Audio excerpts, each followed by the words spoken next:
Welcome to AAR Automotive. Dalam video kali ini di sebelah gue ini udah ada mobil listrik keluaran dari Nissan. Ini merupakan Nissan Leaf.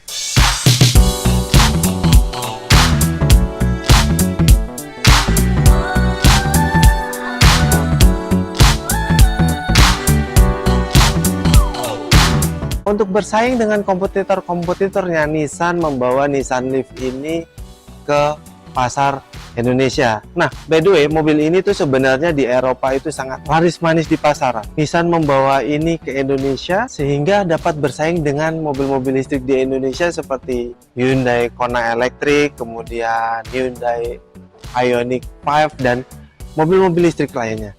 Secara desain, kalau menurut gua akan lebih suka mobil ini karena mobil ini tampil lebih modern dan tidak terlalu terlihat seperti mobil listrik pada umumnya, karena mobil ini terlihat seperti mobil konvensional namun memang berbekal mesin listrik. Dari desainnya mobil ini tidak menghilangkan V-grillnya, tapi V-grillnya kalau mobil ini memang tidak lagi diberikan krum-kruman, dia hitam polos glossy, tapi tetap menampilkan kesan bahwa mobil ini sebuah mobil Nissan. Kemudian hiasan-hiasan krom untuk mobil ini memang tidak disematkan karena memang rata-rata mobil ini dihiasi sama clear black piano. Dan untuk headlampnya ini dia menggunakan sistem kombinasi yang sudah disematkan proyektor juga, dan mobil ini juga sudah dilengkapi dengan fog lamp di bawahnya situ. Ya, mobil ini memang masuk ke segmen hatchback, tapi mobil ini menggunakan mesin listrik. Nah, untuk dimensinya sendiri mobil ini memiliki panjang sekitar hampir 4,5 meteran. Kemudian lebarnya itu sekitar hampir 1,8 meteran dan lebarnya itu dia hanya 1,5 meter. Nggak terlalu besar, nggak terlalu kecil, sedang-sedang aja. Tapi mobil ini memiliki dimensi yang cocok untuk sebuah mobil kota. Kalau ngomongin mesin mobil ini, nah mesin mobilnya itu ada di bawah kap mesin ini. Nah, mesin listrik ini dapat menghasilkan tenaga sekitar 150 PS dan torsi sekitar 320 Nm, dan semuanya itu disalurkan ke dua roda depan. Nah, mobil Nissan Leaf ini diklaim bisa menempuh kecepatan 0-100 km per jam itu dalam waktu 7 detikan. Oh ya, mobil ini menggunakan baterai berkapasitas 40 kWh dan kadang-kadang mobil ini bisa menempuh jarak sekitar 370-an kilometer ya untuk range dari penuh sampai dengan habis. Nah, mobil ini juga sudah dilengkapi dengan kamera 360, kameranya seperti biasa, ada di spion kanan kiri, di belakang, sama di moncong di bawah tulisan Nissan itu. Nah, kalau dari sisi samping, gue tuh terkesan banget sama mobil ini, apalagi yang warna putih ini, karena kalau yang two-tone itu atasnya hitam, bodinya putih, velgnya hitam glossy, jadi tampilannya tuh bener-bener eye-catching dan anak muda banget lah kalau menurut gue.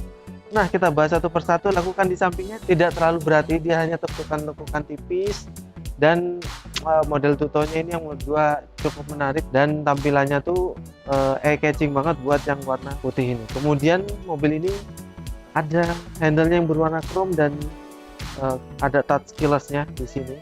Kemudian spionnya juga dia sewarna two-tone-nya, warna hitam, dan ada lampu sen di sininya. Kemudian untuk velgnya dia menggunakan velg ring 17, dan gua suka warna velgnya karena warna velgnya itu dominan hitam glossy. Kemudian velg itu dibalut dengan ban ukuran 215/50 ring 17. Untuk sisi pengeremannya di keempat rodanya mobil ini sudah menggunakan disc. Well, ini tampilan belakang dari Nissan Leaf, dan bentuknya tuh bener-bener hatchback ya, bener-bener kental hatchbacknya, jadi tidak terkesan seperti bener-bener mobil listrik.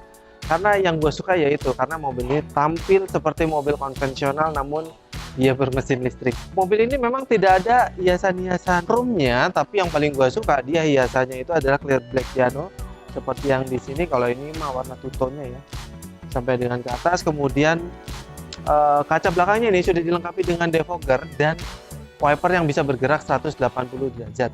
Kemudian di spoilernya sini dia sudah dilengkapi yang terintegrasi sama lampu rem, dan kanan kirinya tuh dia dikasih extended gitu ya, jadi tampilannya hatchback banget. Nah, untuk sisi kelampuannya dia kombinasi ya, ada lampu remnya di LED, tapi lampu mundur sama lampu sennya dia masih halogen. Seharusnya sih kalau sekelas mobil listrik lebih oke lagi pakai yang LED, jadi lebih hemat pemakaian energi listriknya. Kemudian di sini tulisan Leaf dan ada kamera mundur di atas plat nomornya sini. Sayangnya mobil ini dari tadi gue liatin itu tidak ada sensor parkirnya ya terpasang di belakang sini. Dan ada reflektor kanan kiri, dan yang paling gue suka itu adalah diffusernya ini. Diffusernya tuh tampilannya sporty banget. Ban serep ada di kolong ya. Biasanya mobil-mobil listrik itu nggak ada ban serepnya, tapi ini ban serepnya ada di kolong. Nah, ngomongin mobil hatchback ini, gimana bagasinya? Nah, bagasinya cukup luas, dan kalau malam gelap kalian dapat asupan lampu dari situ, nggak penting banget ya. Nah, tempat penyimpanan toolkitnya tersembunyi ada di pojok sini nih, jadi tidak terlalu terlihat berantakan. Walaupun bagasinya besar, tapi toolkit kita tersimpan dengan rapi, dan ada kantong di sebelah kanannya situ. Dan kalau kalian beli mobil ini, kalian dapat kabel chargernya ya. Atau kalau kalian mau minta pasang buat ngecas di rumah juga bisa, tapi motong diskon katanya. Bagasinya ini cukup besar, dan kalian bisa memuat 2 bagasi berukuran sedang ya. Dan bagasinya ini ada decknya, jadi kalian mau nyimpan barang apapun di belakang sini bisa aman karena tidak terlihat dari luar. Nah, decknya ini juga berfungsi kalau kalian mau naruh barang-barang dari dalam, kayak misalnya kalian mau naruh payung, naruh majalah segala macam, kalian bisa taruh di decknya sini. Jadi multifungsi lah decknya. Kalau kalian merasa bagasinya ini kurang gede, kalian bisa lipat bangku belakangnya. Tapi sayangnya kalau kalian lipat bangku belakangnya itu tidak rata lantai, sehingga ya ada gap antara lantai bagasi dengan kursi yang kalian lipat.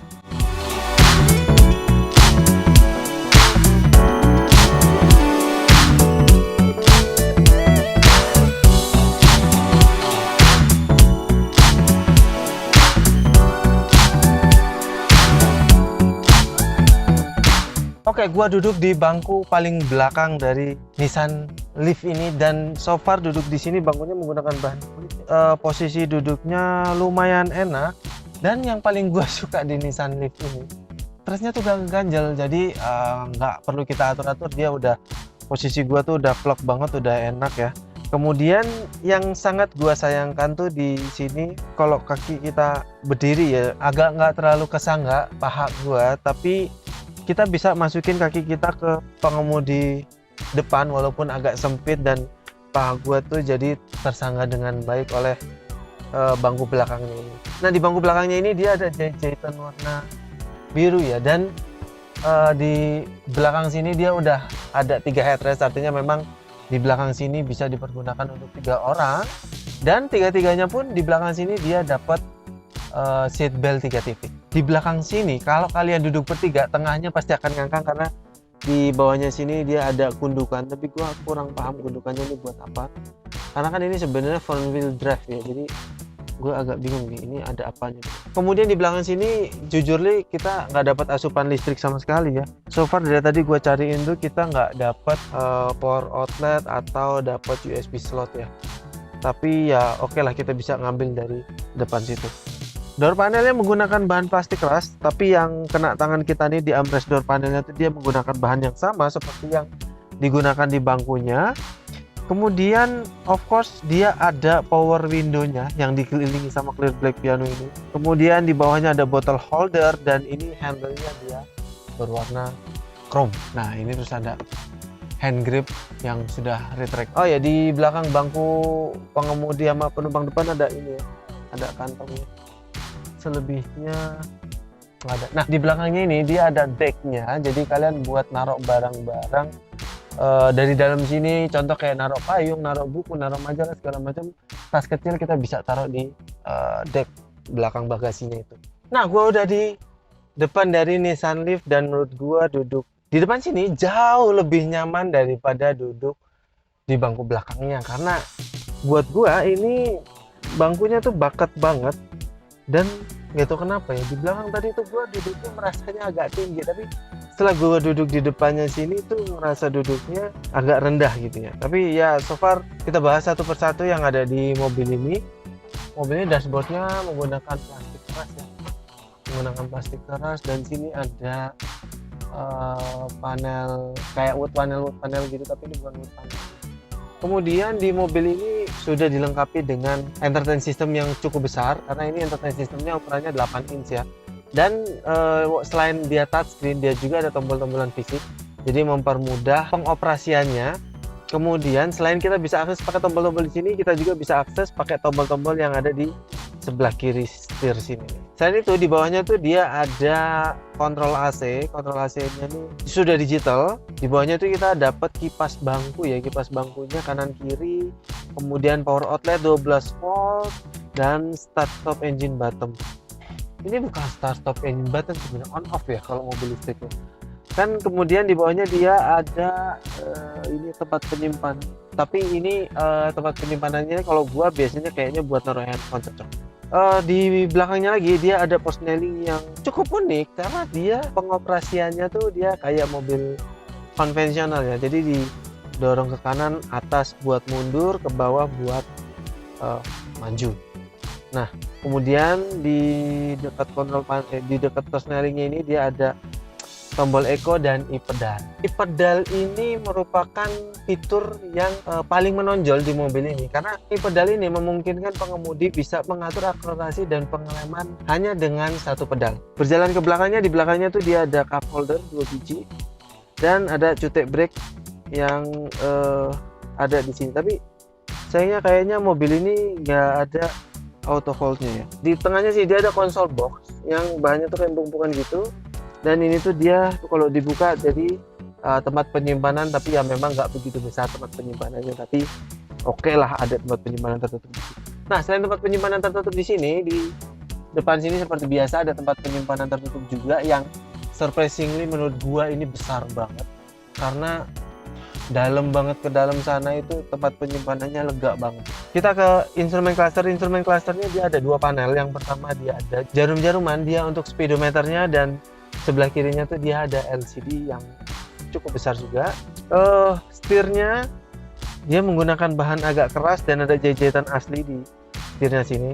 Dan setirnya ini tuh dia flat bottom ya, jadi memudahkan buat kita yang berbadan besar masuk ke mobil ini. Kemudian setirnya ini juga dia bisa di setel tilt, tapi belum bisa di setel teleskopik. Belakangnya sama dia ada wiper-wiperan sama lampu, belum ada pedal shiftnya. Nah kalau bicara sebelah kanan ya ada buat atur cahaya instrumen clusternya dan ada untuk mengatur trip resetnya. Nah kemudian di bawahnya dia ada apa namanya buat buka colokan yang ada di depan situ tadi. Kemudian ya banyak sekali tombol-tombol kosong sih sebenarnya di sini. Di door panelnya sini dia menggunakan bahan plastik keras tapi yang atas doang. Karena yang bawahnya sini dia udah menggunakan bahan empuk dan bahannya sama kayak kursinya. Armrestnya juga bahannya sama kayak bahan kursinya, jadi empuk-empukan. Terus dia ada power window 4 titik dan yang otomatis hanya di pengemudi depan saja dan itu tuh up and down-nya. Dan ada electric mirror juga. Electric mirror-nya ini sudah otomatis.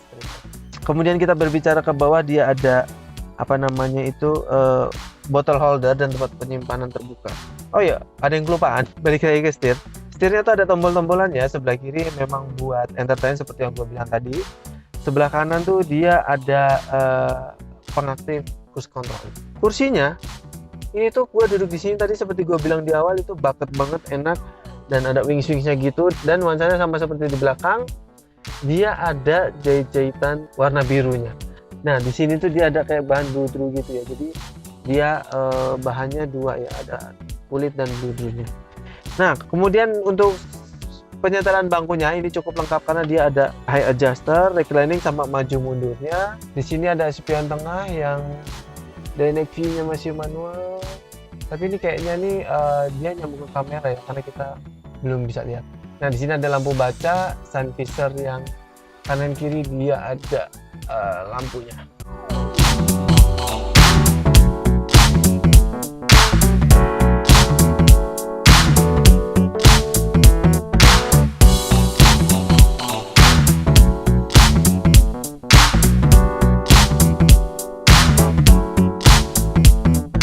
Nah itu tadi pembahasan kami tentang Nissan Leaf ini.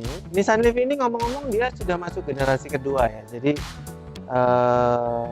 generasi kedua pun dia sudah yang facelift.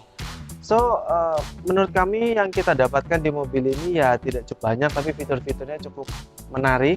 So far kalau gue bawa mobil, kita belum pernah coba jalan, tapi so far gue duduk di dalam, di pengemudinya cukup nyaman. Tapi di penumpang belakangnya agak tidak nyaman untuk tinggi setinggi gua. Overall ya mobil ini dibanderol sekitar harga 700 jutaan, bersaing dengan kompetitor-kompetitornya. Jadi kembali lagi tergantung selera. Karena kalau dari sisi gua sendiri, kalau gua melihat mobil listrik tidak berdasarkan mesinnya segala macam, tapi berdasarkan bentuknya gua suka atau enggak ya. Oke, mungkin itu dulu video dari kami. Jangan lupa untuk like, komen, dan share semua video kami ke sosial media Anda. Dan buat Anda yang belum subscribe, silahkan subscribe dan aktifkan tombol loncengnya supaya kalian terinformasi video-video terbaru dari kami. Bersama gua Anwar, sampai jumpa di video selanjutnya dan salam motor.